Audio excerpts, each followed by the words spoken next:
Hello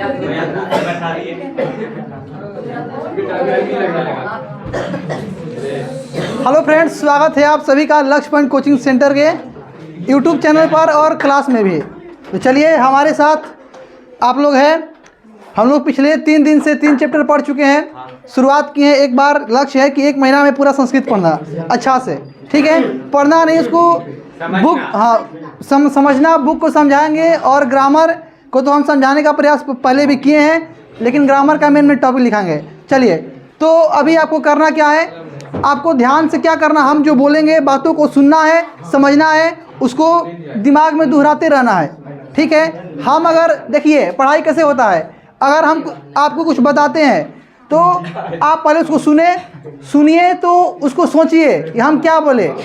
जैसे हम आपको बोले कि आधुनिक काल की कवित्री मतलब संस्कृत लेखिका पंडिता क्षमा सबसे प्रसिद्ध है, ठीक है। तो आप सुने तो इसके बारे में सोचिए, अच्छा पंडिता क्षमा राव है, ये आधुनिक भारत की है, यानी कि आधुनिक काल की लेखिका है, प्रसिद्ध है। ऐसा आपको सोचना है दिमाग में, और इसको रिकॉल करना है। रिकॉल मतलब क्या होता है, हाँ, पुनः अपने मन में इसको जी मेमोराइज करते रहना है।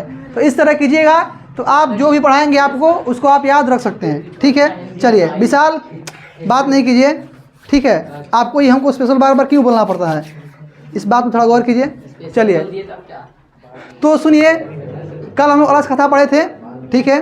और पढ़ने के बाद फिर हम सर को बुलाएंगे, पढ़ाने के बाद सर से पूछेंगे, सर नहीं बताइएगा फिर सोच लीजिए, इसलिए ध्यान से सुनिएगा, ठीक है। चलिए, जी ऑनलाइन क्लास है, यहाँ पे ऑनलाइन है। चलिए, तो आज का हमारा टॉपिक है संस्कृत साहित्य लेखिका। क्या टॉपिक है, यानी कि संस्कृत साहित्य में लेखिका, ठीक है। लेखिका समझते हैं। देखिए, कल हम आपको एक चैप्टर पढ़ाए थे अलस कथा, इसके लेखक कौन थे, इन तीनों में से विद्यापति कौन है, ये वाले हैं, ठीक है। क्योंकि इनका फोटो कल भी आपको दिखाए थे, याद है इनका फोटो, यही था ना। इसके बाद देखिए, इनको जानते हैं, ये कौन है, ये कालिदास। कौन है, ये भी संस्कृत के बहुत विद्वान लेखक है। ये कौन है, वाल्मीकि जी है, महर्षि वाल्मीकि जो रामायण लिखे हैं। नहीं, इनके बारे में बताए थे आपको, इनका फिगर दिखा रहे हैं कि ये लोग लेखक है, ये लोग पुरुष है। कौन है, पुरुष। लेकिन इस चैप्टर में हम जो पढ़ेंगे वो महिलाओं के बारे में पढ़ेंगे, स्त्रियों के बारे में पढ़ेंगे, ठीक है। तो देखिए, वाल्मीकि जी आपके पाठ्य पुस्तक में क्या लिखे हैं, यानी इनके रामायण के अयोध्या कांड के 95 सर्ग से आपके बुक में मंदाकिनी वर्णन पाठ है। इसके बाद ये कालिदास है, इनका भी वर्णन आपके बुक में है।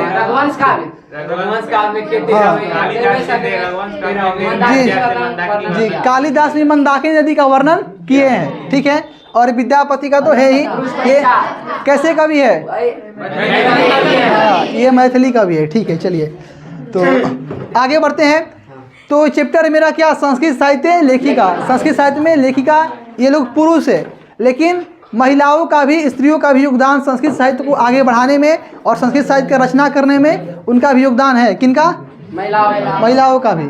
चलिए, तो सबसे पहले हम कोई भी पाठ पढ़ते हैं तो क्या पढ़ते हैं, परिचय। तो चलिए इस पाठ का भी परिचय पढ़ते हैं, ठीक है। चलिए देखिए, ध्यान से देखिएगा। लिखा है कि समाजस्य यानम पुरुषे नारीभिश्च चलती, यानी कि समाज का जो गाड़ी है, यानी जो समाज है, यह पुरुष और नारी से मिलकर चलती है। किसे किसे मिलकर चलती है, हाँ। देखिए, सपोज समाज है, समाज रूपी गाड़ी है, ठीक है। एक है पुरुष, एक है स्त्री, ठीक है। लेकिन समाज चलाने के लिए, ये तो 4 व्हीलर है यार। देखिए, ज़्यादा मजाक नहीं करना है। नाम है आपका नीरज कुमार, पढ़ने में बढ़िया है, लेकिन नौटंकी नहीं कीजिए, ठीक है। ध्यान सुनिए, मजाक नहीं करना है, सुनिए। तो समझाने का यही मतलब है कि समाज रूपी जो गाड़ी है, पुरुष और नारी दोनों से मिलकर चलती है, ठीक है। अलग अलग नहीं चल सकती है। अर्थात समाज जो है सिर्फ पुरुष नहीं चला सकते हैं, सिर्फ पुरुष के द्वारा ही समाज का विकास नहीं हो सकता है, नारी का भी साथ उसमें अहम है, होना चाहिए, ठीक है। यही कहा गया है कि समाज रूपी जो गाड़ी है यह पुरुष और नारी दोनों से मिलकर चलती है, ठीक है, समझे। लिखा है कि साहित्ये अपि उभयो समानम महत्वम, साहित्य में भी, साहित्य यानी किसी भी भाषा का इतिहास, उसका विकास, वही होता है उसका साहित्य। तो संस्कृत साहित्य में भी, किसी भी साहित्य में भी उभयो समानम महत्वम, दोनों का भी, यानी नारी का भी और पुरुष का भी, दोनों का साहित्य में समान योगदान है। ठीक है। अधुना सर्वभाषासु साहित्य रचनायाम स्त्रियों अपि तत्परा संति यशश्च लभन्ते। आज के समय में सभी भाषाओं के साहित्य में, किसी भाषा का साहित्य देख लीजिए, हिंदी देख लीजिए, महादेवी वर्मा का नाम सुने ही होंगे, सुभद्रा कुमारी चौहान, बहुत कोई है। ठीक है। अंग्रेजी देख लीजिए, ईमा जस्टिन, ढेरी कोई है, नाम मतलब अनेक है, जेन ऑस्टिन, बहुत सारी है, शायद आप लोग नहीं सुने होंगे।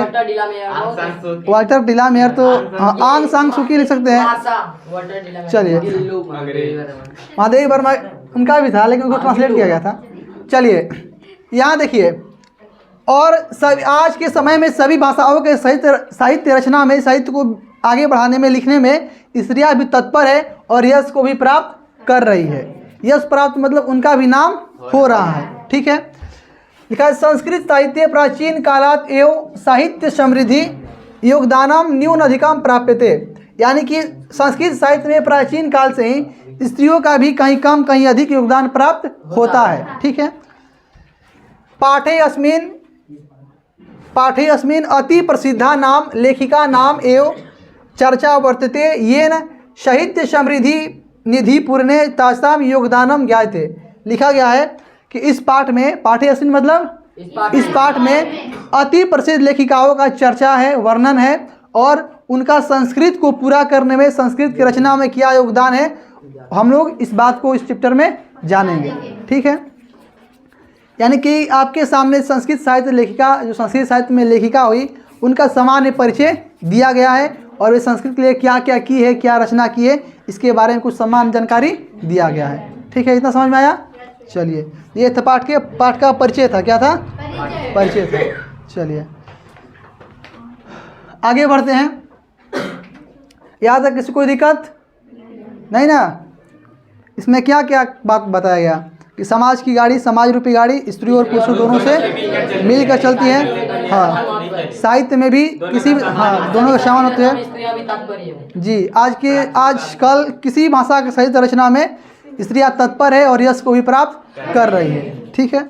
चलिए आगे बढ़ते हैं। चलिए, फर्स्ट पैराग्राफ है, लिखा है कि विपुलम संस्कृत साहित्यम विभिन्न कवि भी शास्त्रकारश्च संवर्धितम, यानी कहा गया है कि इस विशाल संस्कृत साहित्य को विभिन्न कवियों और शास्त्रकारों ने आगे बढ़ाया है। देखिए, याद रखिएगा, लिखा गया है कि विशाल संस्कृत साहित्य को, जो संस्कृत साहित्य है, इसको आगे कौन बढ़ाया है? हाँ, तो विभिन्न कवियों और शास्त्रकारों ने मिलकर के इस संस्कृत साहित्य को आगे बढ़ाया है। ठीक है। वैदिक कालात आरभ्य शास्त्रा नाम काव्या नाम च रचने संरक्षणे च यथा पुरुषा दत्ताचिता अभवन तथैव स्त्रियों अपि दत्तावधाना प्राप्यन्ते। कहा जा रहा है कि वैदिक काल के आरंभ से ही, जब वैदिक काल का शुरुआत हुआ था, जब वेद मंत्रों का अधिक बोल वाला था, सब कोई वेद को श्रेष्ठ मानते थे, उस समय से जब उसका शुरुआत हुआ था, तभी से शास्त्रों और काव्यों की रचना में और उसका संरक्षण करने में, उसको आगे मतलब बचा करके आगे की पीढ़ी के लिए रखने के लिए जितना पुरुषों का योगदान है, जितना पुरुषों ने कोशिश की है, उतनी स्त्रियों ने भी उतना ही प्रयास किया है संस्कृत साहित्य को बचाए रखने के लिए और इसका रक्षा करते हुए आगे बढ़ाने के लिए। ठीक है। आगे लिखा है कि वैदिक युगे मंत्रा नाम दर्शका न केवल ऋषय प्रत्युत ऋषिका अपि सन्ति, यानी कि वैदिक युग में, जब वेदों का युग था, उस समय मंत्रों की रचना करने वाली, दर्शन करने वाली, मतलब मंत्रों का एक तरह से क्या हो, किस तरह से होना चाहिए, उसका क्या अर्थ निकलता है। दर्शन मतलब समझते हैं? दर्शन यानी कि मंत्रों को क्या स्पष्टीकरण करके उसको रचना करने में, ठीक है, क्या कहा जा रहा है कि केवल ऋषि लोग ही नहीं, मंत्रों का दर्शन केवल ऋषि लोग ही नहीं, अपितु उनकी पत्नी यथार्थ ऋषिकाएं भी किया करते थे। किसकी रचना? मंत्रों की रचना। ठीक है। आगे जो बात है आपको याद रखने वाला है, लिखा है कि ऋग्वेदे चतुर्विंशति अथर्ववेदे पंच ऋषिका मंत्र दर्शन वत्यो निर्दिशयन्ते। कहा जा रहा है कि ऋग्वेद में 24, कितने 24 और अथर्ववेद में 5। याद रखिएगा, ऋग्वेद में 24 चतुर्विंशति और अथर्ववेदे 5 यानी कि 5 ऋषिका का वर्णन है मंत्रों को निर्देशित करने के लिए। यानी मंत्रों को रचना करने में प्राचीन काल में, वैदिक काल में भी महिलाएं तत्पर थी। यानी कि उस समय भी महिलाएं भी मंत्रों को बनाती थी। केवल पुरुष लोग अर्थात ऋषि लोग ही नहीं, वह अपितु ऋषिकाएं भी मंत्रों की रचना करती थी। उसमें कहा गया है कि ऋग्वेद में 24 और अथर्ववेद में 5। ठीक है, ऋग्वेद में कितना 24, अथर्ववेद में 5। ठीक है, ऋषिकाएं अपने मंत्रों का दर्शन किया करती थी। देखिए उसमें से किसी 5 का नाम दिया गया है, यमी, अपाला, उर्वशी, इंद्राणी और वागाम्बरिणी। ठीक है, स्पष्ट नहीं है कि अथर्ववेद का ही है। ठीक है, क्योंकि इसमें भी स्पष्ट नहीं किया है। ये 24 और 5 में से जो फेमस थी, अति प्रसिद्ध थी, उन 5 का नाम आपके सामने दिया गया है, यमी, अपाला, उर्वशी, इंद्राणी और वागाम्बरिणी। ठीक है, ये लोग थी। ये लोग क्या थी? ऋषिका थी। हाँ, और ये लोग भी मंत्रों की रचना किया करते थे। ठीक है, इतना समझे? तो इतना ऑब्जेक्टिव के दृष्टिकोण से आपसे पूछा जाता है कि ऋग्वेद में कितनी ऋषिकाओं का योगदान है? अथर्ववेद में 5। ठीक है, और बाकी सब्जेक्टिव अगर कुछ आता है तो आपको ये सब काम आ सकता है कि संस्कृत साहित्य को विभिन्न कवियों और संस्कारों ने मिलकर आगे बढ़ाया है। वैदिक काल से ही ऋषि की पत्नियां यानी कि ऋषिकाएँ भी, स्त्रियाँ भी मंत्रों की रचना किया करती थी। और संस्कृत साहित्य को क्या करने में, उसकी रचना करने में और उसका संरक्षण करने में भी इनका योगदान है। ठीक है, इस तरह से आप लिख सकते हैं। कोई दिक्कत यहाँ तक समझे ना? चलिए, जो आप समझे, दिक्कत होगा तो बोलिएगा। ठीक है,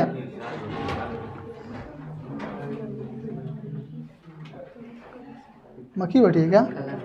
एक मक्खी बोल जा। चलिए आगे देखिए, सुनिए। आगे लिखा है कि लौकिक संस्कृत साहित्य प्रायेण ४४ कवितॄणां सार्धशतं पद्यानि स्फुट रूपेण इतस्ततो लभन्ते। अब समझिएगा बात को। कहा जा रहा है कि लौकिक यानी कि इस विशाल, इस सांसारिक संस्कृत साहित्य में प्राय ४४ कवितॄणां सार्धशतं पद्यानि, यानी कि 40 कवित्रियों का, कितनी कवित्रियों का? हाँ, 150 से अधिक पद। कितना पद? हाँ, सार्धशतं पद्यानि स्फुट रूपेण यानी कि स्पष्ट रूप से इतस्ततो लभन्ते, यानी कि संस्कृत साहित्य में इधर उधर प्राप्त होते हैं। ठीक है, समझिए। कहा जा रहा है कि इस पूरे विशाल संस्कृत साहित्य में, संसार में जो भी संस्कृत साहित्य है उसमें से 40 कवित्रियों का 150 से अधिक पद इधर उधर प्राप्त होता है। कहने का मतलब ये पद का प्रयोग इतना अधिक होता है कि वो मतलब उनका पद इधर उधर प्राप्त कहीं ना कहीं में हो ही जाता है। लिखा है कि तासु विजयांका प्रथम कल्पा वर्तते, उनमें से विजयांका का पहला स्थान है। किनमें से? इन 40 कवित्रियों में से। लिखा है कि सा च श्याम वर्ण इति आसित, श्याम वर्ण आसित इति। ठीक है, जो विजयांका थी वह किस वर्ण की थी? श्याम वर्ण की थी। किस वर्ण की थी? श्याम वर्ण मतलब ना औरा ना काला, सांवली। हाँ, सांवली। ठीक है, सही बोल रहे हैं। कृष्ण भगवान कैसे थे? सांवली। हाँ, सांवली। वही ना गाना है, सांवली सूरत पर मोहन दिल दीवाना हो गया। हम गाना नहीं गा रहे हैं। चलिए आगे देखिए। लिखा है कि पद्यानेन स्फुटी भवति, यानी कि इस पद से ऐसा स्पष्ट होता है कि विजयांका कैसी थी? श्याम वर्ण की थी। अब क्या कहा जा रहा है देखिए। लिखा है कि नीलोत पलदल श्यामाम विजयांका नाम जानता वृथेव दंडी प्रोक्ता सर्व शुक्ला सरस्वती। देखिए यहाँ से यहाँ तक है। लिखा है कि नीलोत पलदल श्यामा, यानी कि नीलोत पलदल श्यामा, नील कमल, उसके नीलोत पल दल यानी कि उसका पल है, यानी कि पंखुड़ी है, जो नील कमल का पंखुड़ी है उसके समान उसका रंग है, और उसको विजयांका के नाम से लोग जानते हैं। और वृथेव दंडी प्रोक्ता सर्व शुक्ला सरस्वती, और व्यर्थ में ही, अनजाने में। ठीक है, व्यर्थ में एक दंडी मुनि थे। कौन थे? हाँ, वह इस विजयांका को बोलते हैं सर्व शुक्ला सरस्वती। कहने का मतलब है कि सबसे सुंदर सरस्वती। क्या बोलते हैं? हाँ, तो दंडी मुनि है जो विजयांका को बोलते हैं सर्व शुक्ला सरस्वती। ठीक है, देखिए यहाँ पे फोटो था, ये है नीलकमल। क्या है? नीलकमल। इसका पंखुड़ी का किस रंग का है? श्याम वर्ण। हाँ, श्याम वर्ण का है, नीला नीला। ठीक है, ज़्यादा भी नीला नहीं है, थोड़ा वाइट है, थोड़ा नीला है ना, इस कलर का। एक है मान लीजिए दंडी मुनि है। कौन है? दंडी मुनि। ठीक है, तो और इधर विजयांका दिख रही है। चलिए, तो सपोज ये विजयांका है और ये दंडी मुनि है। तो दंडी मुनि, अब समझिएगा, क्वेश्चन आपसे आता है एग्जाम में कि दंडी मुनि विजयांका को सर्व शुक्ला सरस्वती क्यों कहा दिए, यानी कि सबसे सुंदर सरस्वती क्यों कहा दिए? क्या कोई बताएंगे क्यों कहा दिए? देखिए हम बता देते हैं। बताएंगे भैया। देखिए, हाँ वो पता है, बता दीजिएगा। हाँ भैया। सुनिए, ठीक है, हम पूछ लेंगे, पर समझ लीजिए। देखिए, विजयांका का पीछे आप लोग पढ़े कि 40 कवियत्रियों का एक ग्रुप बनाया गया था जिनका पद बहुत अधिक संस्कृत साहित्य में इधर उधर पाया जाता है। उनमें से पहला स्थान किसका था? विजयांका का था। तो विजयांका की रचना से आकर्षित होकर के, कहने का मतलब है कि विजयांका की रचना को देख करके ये प्रसन्न हो गए। कौन? दंडी मुनि। और इनको लगा कि मतलब ऐसे एक होता है ना, जैसे देख लीजिए, मान लीजिए हम थोड़ा अलग सेंस में बोलते हैं, अगर किसी से प्यार हो जाए, ठीक है, तो वो क्या बोलेगा? ठीक है, अपनी प्रेमिका किसी क्या बोल सकता है कि तुम चांद, क्या हो सकता है? अरे ठीक है, समझिए। देखिए, तो एक तरह से हम बात बोलते हैं, उपमा वाला बात, कि तुम चंद्रमुखी हो, यानी कि तुम्हारा मुख चंद्रमा के जैसा है। शांत रहिए। तो वैसा रियल में हो सकता है? नहीं ना। तो लेकिन चांद तो पुतली है। अरे छोड़िए भाई साहब, सुनो इधर, सुनिए, यहाँ देखिए। अब यहाँ जो दंडी मुनि है ना, दंडी मुनि इस विजयांका की रचना से आकर्षित है। किससे आकर्षित है? हाँ, यानी इनकी रचना को देखकर ये इतने खुश है कि इनको सर्व शुक्ला सरस्वती कह दिए। क्या कह दिए? हाँ, लेकिन ऐसा बात नहीं था। बात समझे? चंद्रमुखी बोलने में कोई चंद्रमुखी नहीं हो जाता है, एक भाव है ना। उसी तरह से ये प्रसन्न होकर विजयांका को क्या बोल दिए? हाँ, इसीलिए कहा गया है कि वृथे, यानी कि वृथा में, व्यर्थ में ही दंडी विजयांका को क्या कह दिए? सर्व शुक्ला सरस्वती। बात समझ में आया? किसी कोई दिक्कत नहीं ना? चलिए आगे बढ़ते हैं। आगे याद रखिएगा, लिखा है कि तस्या काल अष्टम शतकम इति अनुमीयते। उनका काल, यानी कि जो समय था विजयांका का, वह 8वीं शताब्दी का अनुमान लगाया जाता है। यानी कि विजयांका जब थी उस समय 8वीं शताब्दी का समय था। अभी कौन शताब्दी है? अभी 21वीं। अभी 22वीं। क्या बोल रहे हैं? क्या छूट गया? ये वाला है ही नहीं, छूट गया है। आशी का हम बता देंगे। चलिए, अगर आगे नहीं मिला कहीं तो फिर बता देंगे। तो विजयांका का समय क्या था? 8वीं शताब्दी का, याद रखिएगा। इसके बाद आगे लिखा है कि चालुक्य वंशीय से चंद्रादित्य से रागी विजय भट्टारिका विजयांका इति बहवो मन्यते। अब जो है आगे कहा जा रहा है कि चालुक्य वंश, पहले राजा लोग का वंश चलता था, जैसे मुगल वंश, गुप्त वंश जानते होंगे। तो एक चालुक्य वंश के राजा थे चंद्रादित्य। क्या नाम था उनका? और उनकी रानी थी विजय भट्टारिका। क्या नाम था? हाँ, उनको भी बहुत लोग विजयांका मानते थे। क्या मानते थे? और सही विजयांका का वर्ण क्या था? श्याम। हाँ, श्याम वर्ण की थी विजयांका। ठीक है, आगे लिखा है कि किम च शिला भट्टारिका देव कुमारिका राम भद्राम्बा प्रभृतियों दक्षिण भारतीय संस्कृत लेखिका स्वफुट पदे प्रसिद्धा। आगे कहा जा रहा है कि विजयांका के बाद, इस विजय भट्टारिका के भी बाद नाम है शिला भट्टारिका, देव कुमारिका, राम भद्राम्बा और कोई है नहीं। ये लोग जो है अपने द्वारा लिखे गए पद्यों से, अपने द्वारा लिखे गए शब्दों से संस्कृत साहित्य में प्रसिद्ध हुई। कौन कौन है? ये लोग कहाँ की है? ये लोग दक्षिण भारत की है। अगर राजा है कि दक्षिण भारतीय संस्कृत लेखिकाओं का नाम लिखे तो जी जी जी, और भट्टारिका भट्टारिका से लग रहा है कि ये भी दक्षिण भारत की ही होंगी। हाँ चलिए, ये भी है दक्षिण भारत की, विजयंका भी नहीं विजय भट्टारिका। तो इतना बात समझ में आया।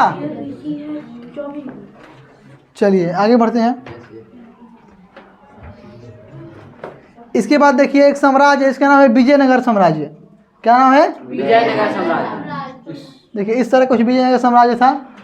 अभी तो कैसा दिख रहा है, जो नज़दीक बैठा है उसको धुंधला धुंधला दिखेगा। देखिए विजयनगर साम्राज्य पुराने ज़माने में बहुत ही ज़्यादा समृद्ध साम्राज्ज्य था। यहाँ पे बहुत सारे राजा हुए, ठीक है। अकबर बाबर आप कहाँ चल जाएंगे, दूर दूर विजय समय को भेद करके साम्राज्य में चल जाइएगा। टाइम मशीन बनाएंगे। वाह क्या बात है, टाइम मशीन बनाएगा। अभी वो फीस के सवाल पूछने पर नहीं बताएगा, ये टाइम मशीन बताएगा। चलिए तो पढ़ते हैं। देखिए आगे दिया है कि विजयनगर राजस्य नरेशा संस्कृत भाषा संरक्षणाय कृत प्रयासा आसन इति विदित में, यानी कि विजयनगर साम्राज्य में जितने भी राजा हुए, जितने भी नरेश हुए, वे लोग संस्कृत भाषा के संरक्षण के लिए बहुत अधिक प्रयास किए हैं। किसका संरक्षण के लिए? संस्कृत भाषा के संरक्षण। कहाँ के लोग? विजयनगर साम्राज्य के लोग, ठीक है। कि तेषाम अन्ते पूरे अपि संस्कृत रचना कुशला राज्ञो अभवन, यानी कहा जा रहा है कि उनके पुरी में, उनके नगरी में लोग जो होते थे सभी लोग संस्कृत रचना में कुशल हुआ करते थे। क्या हुआ करते थे? कुशल। यानी कि सब कोई संस्कृत जानते थे और संस्कृत में रचना करने में सक्षम थे, ठीक है। ऐसा आगे है कि कंपन रायस्य चतुर्दश शतकम रागी गंगा देवी मधुरा विजयम इति महाकाव्यम स्वसामिनो मधुरे विजय घटनामाश्रित्य अरचयत। आगे लिखा गया है कि एक विजयनगर के एक राजा थे जिनका नाम था कंपन राय। क्या नाम था? और उनकी पत्नी थी गंगा देवी। क्या थी? तो कंपन राय की पत्नी कौन हुई? गंगा देवी किसकी पत्नी हुई? कंपन राय की। एग्जाम में क्वेश्चन आता है कि कंपन राय की पत्नी कौन थी, ठीक है। और ये गंगा देवी एक काव्य लिखती है जिसका नाम है मधुरा विजयम। क्या नाम है? देखिए कंपन राय जो थे ना, कंपन राय, यहाँ पर लिखा गया है कि जो कंपन राय थे गंगा देवी के पति, वे मदुरै में युद्ध करने गए थे। कहाँ युद्ध करने गए थे? हाँ। और यहाँ युद्ध में ये विजय प्राप्ति किए, यानी युद्ध में जीत गए। तो जब कंपन राय मदुरै के युद्ध में जीत गए तो उनकी जो पत्नी थी गंगा देवी, वह इस जीत का खुशी मनाने के लिए एक काव्य लिखी जिसका नाम क्या है? मधुरा विजयम। क्या नाम है? चलिए याद रहेगा ना। और क्यों लिखी? क्यों लिखी? जी, उनके पति कंपन राय मदुरै में विजयी हुए थे, विजय प्राप्त किए थे। इसी कारण से जो गंगा देवी वहाँ क्या लिख दी? मधुरा विजयम। यानी ये मतलब ये जो है ना, लोगों के अंदर जो पावर था संस्कृत रचना करने का, उसी के बारे में आपको बता रहा है कि पति जीत गए तो ये काव्य लिख दी, ठीक है। ऐसा समझ में आया? आगे बढ़ते हैं। आज का आदमी क्या करेगा? पति जीतेंगे तो पार्टी होगा, क्या है ना? हाँ क्या फोन आया? इसमें कट गया, बहुत बड़ा रहा है। हे प्रभु,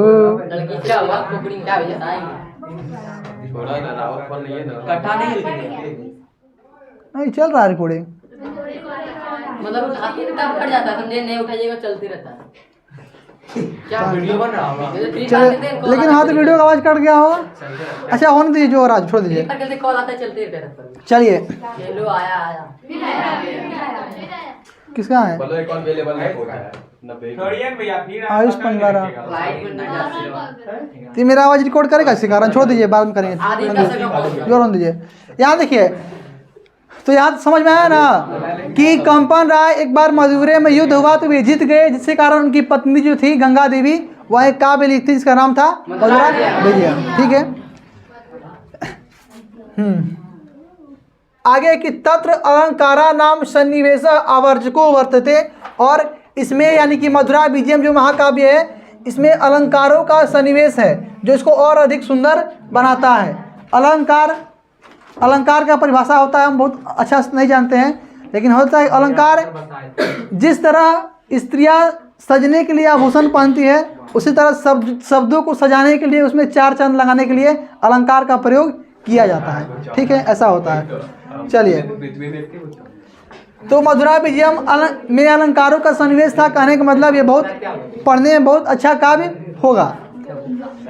आगे देखिए, लिखा है कि तस्मिन एव राज्ये षोडश शतके शासनम कुर्वतः अच्युत रायस्य राज्ञी तिरुमलांबा वरदामिका परिणय नामक पूर्ण चंपू काव्यम अरचयत।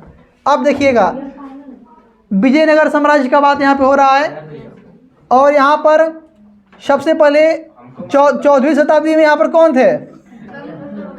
कंपन राय। कौन थे? अगर गंगा देवी या कंपन राय का शताब्दी पूछा जाए तो कौन शताब्दी होगा? 14वीं।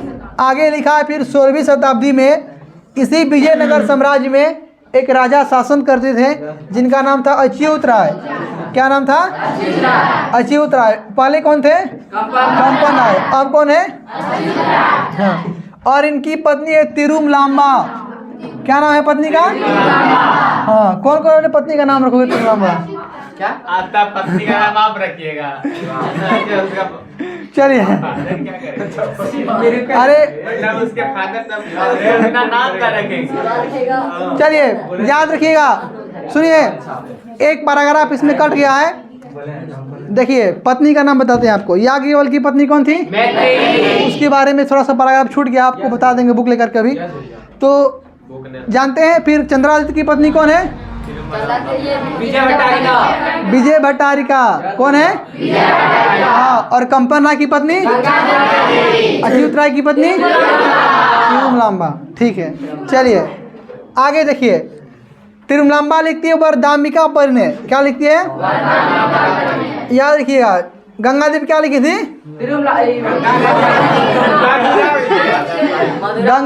गंगा देवी लिखती मधुरा विजयम। तिरुमलांबा क्या लिखी है? वरदामिका परिणय। याद रखिएगा।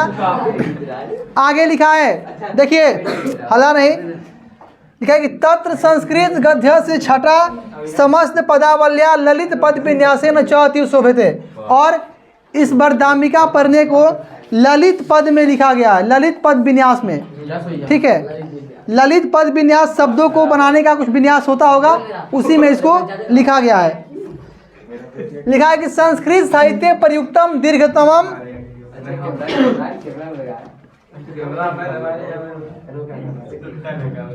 देखिए, आगे लिखा गया है कि संस्कृत साहित्य में प्रयुक्त उपयोग हुए अभी तक जितने भी बड़े बड़े दीर्घतम शब्द है, पद है, वो सारे इसमें प्राप्त होते हैं। किसमें? वरदामिका परिणय में। तो आपको हम पहले बोले थे कि संस्कृत साहित्य में जितने भी लंबे लंबे पद है उसको कौन लिखी है? तिरुमलांबा। और उसका किताब का क्या नाम है? वरदामिका परिणय। ठीक है, कोई दिक्कत? आगे बढ़े, चलिए। ये था विजयनगर साम्राज्य। इसके बाद आते हैं आधुनिक काल पे। ठीक है, देखिए, लिखा है कि आधुनिक काले संस्कृत लेखिकासु पंडिता क्षमा राव, जिनका जन्म 1890 में बताया जा रहा है और मृत्यु 1953 में, नामधेया विदुषी अतीव प्रसिद्धा। यानी आधुनिक काल की संस्कृत लेखिकाओं में सबसे ज़्यादा प्रसिद्ध है एक, हाँ, जिनका नाम है पंडिता क्षमा राव। क्या है?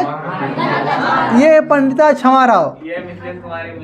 और ये है मिथिलेश कुमारी मिश्र, यहाँ पर थोड़ा सा दिख रहा है। और ये है डॉक्टर बनमाला भावालकर। तो आगे कहा गया है कि आधुनिक काल की संस्कृत लेखिकाओं में सबसे प्रसिद्ध कौन है? पंडिता क्षमा राव। ठीक है, इसके बाद देखिए, लिखा है, अगर बाई चांस अगर इसको थोड़ा टेढ़ा मेढ़ा क्वेश्चन बना हो, जन्म पूछ सकता है कि जन्म कब हुआ था और मृत्यु कब हुआ था। ठीक है, तो कब जन्म हुआ था? 1890। और मृत्यु? हाँ, संस्कृत में ज़्यादा नहीं है, बस ये वाला मतलब रहा एक ठो याद करने के लिए। और एक स्वामी दयानंद का, उनका जन्म कब हुआ था? 1824 और मृत्यु? 83 और आर्य समाज का स्थापना?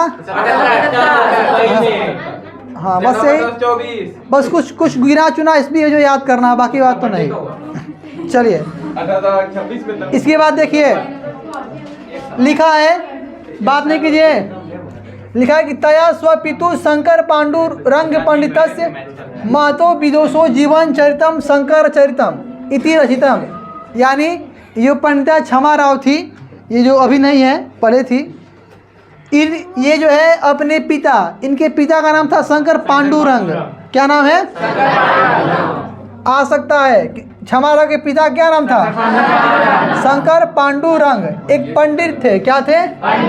और पंडित थे और साथ में एक महान विद्वान भी थे।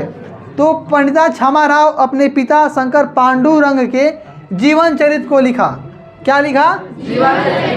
जिसका नाम दिया शंकर चरितम। क्या नाम दिया? तो क्वेश्चन आ सकता है कि शंकर चरितम किसकी रचना है? पंडिता। हाँ तो इतना कंफ्यूजन क्यों? अच्छा से बोलिए, शंकर चरितम में लेखक कौन है? पंडिता क्षमा राव। देखिए इसके बाद लिखा है आगे कि गांधी दर्शन प्रभाविता शास्त्र त्याग्रह गीता मीरा लहरी कथा मुक्तावली विचित्र प्रसाद यात्रा ग्राम ज्योति इत्यादि अनेकान गद्य पद्य ग्रंथान परिणीतवती। देखिए आगे लिखा गया है कि पंडिता क्षमा राव का मुलाकात गांधी जी से हुआ। किससे हुआ? और गांधी जी से मिलने के बाद जो पंडिता क्षमा राव थी वह क्या क्या लिखिए? देखिए सबसे पहले लिखिए सत्याग्रह गीता। क्या लिखिए? क्योंकि गांधी जी सत्याग्रह का जानते हैं आप लोग, गांधी जी बहुत सारे सत्याग्रह करवाए हैं। कौन कौन सत्याग्रह कराए हैं गांधी जी? देखिए तो गांधी जी से मिलने के बाद पंडिता क्षमा राव सत्याग्रह गीता लिखती है, मीरा लहरी लिखती है। यानी कि मिलने के बाद इनको इंस्पिरेशन मिला गांधी जी से लिखने का। उसके बाद इन्होंने बहुत सारी रचना की है। क्या हुआ? चलिए एक बार इनके रचना का हम नाम बोलते हैं, आप बोलिएगा मेरे पीछे, बोलिएगा। सत्याग्रह गीता, मीरा लहरी, कथा मुक्तावली, विचित्र प्रसाद यात्रा, ग्राम ज्योति इत्यादि। ठीक है, अब ना बोलिएगा। तो ये सब रचना है किसका? पंडिता क्षमा राव का। ठीक है, जो बात कर रहा है उसके लिए स्पेशल क्वेश्चन है, चिंता मत करो, पूछेंगे, ये भी शामिल है। चलिए आगे देखिए, लिखा है कि वर्तमान काले लेखन रताशु कवित्रीषु पुष्पा दीक्षित बनमाला भवालकर मिथिलेश कुमारी मिश्र प्रभृतियों अनुदिनम संस्कृत साहित्यम पुरयंती। यानी कहा जा रहा है कि अभी वर्तमान समय में जो जिंदा है उनमें से नाम है उनका पुष्पा दीक्षित। क्या नाम है? वनमाला भवालकर और मिथिलेश कुमारी मिश्र जी। ये लोग अभी भी जिंदा है और आए दिन अभी संस्कृत साहित्य में ये लोग रचना कर रही है। ठीक है, ये दिया था यहाँ पे, ये है मिथिलेश कुमारी मिश्र और वनमाला भवालकर। और एक नाम डॉक्टर पीएचडी होने के बाद लोग के नाम के आगे डॉक्टर लगता है। ठीक है, कहाँ से करेंगे? आचार्य वो होता है शास्त्री वाला कोर्स, शास्त्री वाला कोर्स करना चाहते हैं। हाँ चलिए एक लाइन, इस एक पैराग्राफ छूट गया था, दिखाइएगा बुक तो।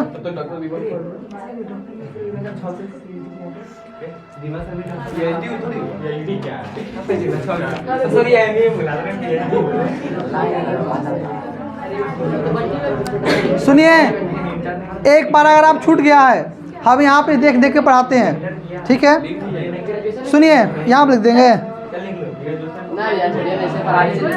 सुनिए, ध्यान दिए, यहाँ पे लिखा गया है, सुनिएगा सिर्फ, कि एक उपनिषद जिसका नाम है बृहद अरण्यक उपनिषद। क्या नाम है? हाँ, हम निकाल लेते हैं, एक मिनट रुकिए।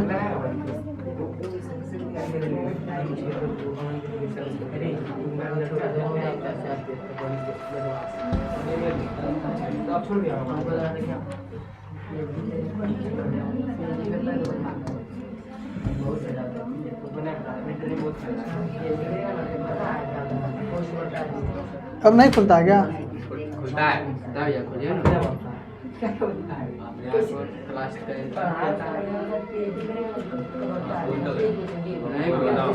नहीं खुलेगा तो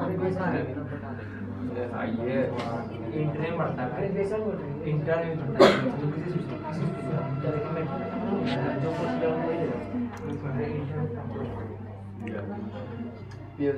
मेरा प्यूसम किधर है?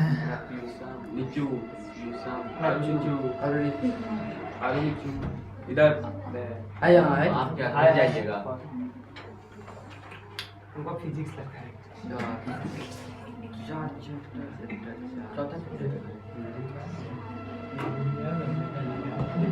भैया आप इतना अच्छा कैसे पढ़ाते हैं? हम लोग को ही बताइए, हम लोग भी कोशिश करेंगे। आपका धंधा पहले भी खुलेंगे आपके घर के बारे में। जरूर जरूर। आपके घर ही खुलेंगे छत्ते पे। इतना पीछे बात कर रहे हैं आप लोग, क्या बात कर रहे हैं? बात की अच्छा अच्छा बात कीजिए। आ गया। देखिए यही लाइन छूटा है, इतना ब्लर टाइप का दिख रहा है। अच्छा होगा कि नहीं होगा? क्या नहीं होगा? HD में नहीं होगा? छोड़ दीजिए। देखिए ये वाला लाइन छूट गया है। लिखा है कि बृहद अरण्यक उपनिषदि, यानी कि बृहद अरण्यक उपनिषद है एक, जिसमें लिखा गया है कि याज्ञवल्क्य से पत्नी मैत्रेयी। याज्ञवल्क्य की पत्नी कौन है? मैत्रेयी। ठीक है, और मैत्रेयी के पति कौन है? याज्ञवल्क्य। कोई दिक्कत नहीं ना? लिखा है कि ये दार्शनिक रुचिमती थी, यानी कि इनको दर्शन शास्त्र में रुचि थी। ठीक है, और वर्णिता याम याज्ञवल्क्य आत्म तत्व शिक्षयति, और जो याज्ञवल्क्य थे, याज्ञवल्क्य से आत्म तत्व की शिक्षा प्राप्त की थी। किसकी शिक्षा? हाँ, आत्म तत्व समझते हैं? तत्व जी जी, तत्व का भी मतलब कहीं कहीं आत्मा ही होता है। ठीक है, तो ये आत्मा परमात्मा का ज्ञान याज्ञवल्क्य की पत्नी मैत्रेयी किसे प्राप्त की थी? याज्ञवल्क्य से प्राप्त की थी। ठीक है, आगे लिखा है, देखिए धीरे धीरे सुनिए, हम ज़्यादा जोर से बोलते हैं तो पावर लगता है। लिखा कि जनकस्य सभायाम शास्त्रार्थ कुशला गार्गी वाचकन्वी तिष्ठति यस्म, यानी कि जनक के सभा में शास्त्रार्थ में कुशल। ठीक है, आज कंपटीशन है ना, मतलब जो भी है बहुत सारे सब्जेक्ट है, लेकिन पहले शास्त्र होता था। जो शास्त्र में श्रेष्ठ, वह जो शास्त्र में कहने का मतलब जो शास्त्र बहुत अधिक जानता था वही विद्वान है। क्योंकि आप लोग सुने होंगे कालिदास का कथा सुने हैं ना, विद्योत्मा। कालिदास की पत्नी थी विद्योत्मा।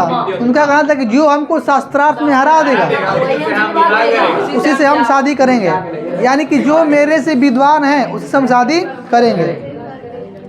तो याद रखिएगा कि पुराने समय में जनक के सभा में पुरुष तो होते थे शास्त्रार्थ में कुशल, यानी कि बहुत लोग होते थे, लेकिन उस समय भी स्त्रियां भी हुआ करती थी, जिनका नाम है गार्गी।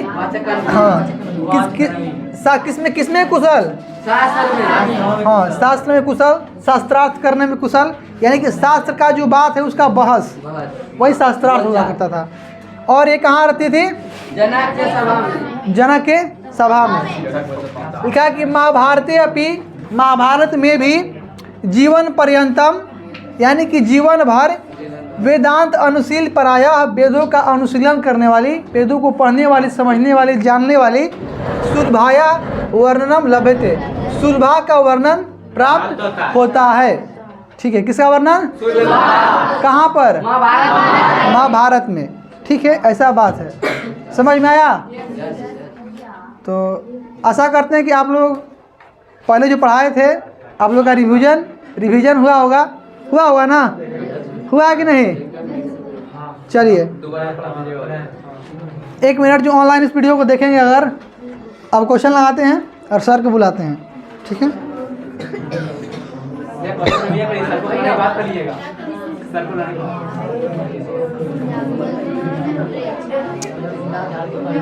तब ठीक है, बाय बाय। इस वीडियो को बंद करते हैं।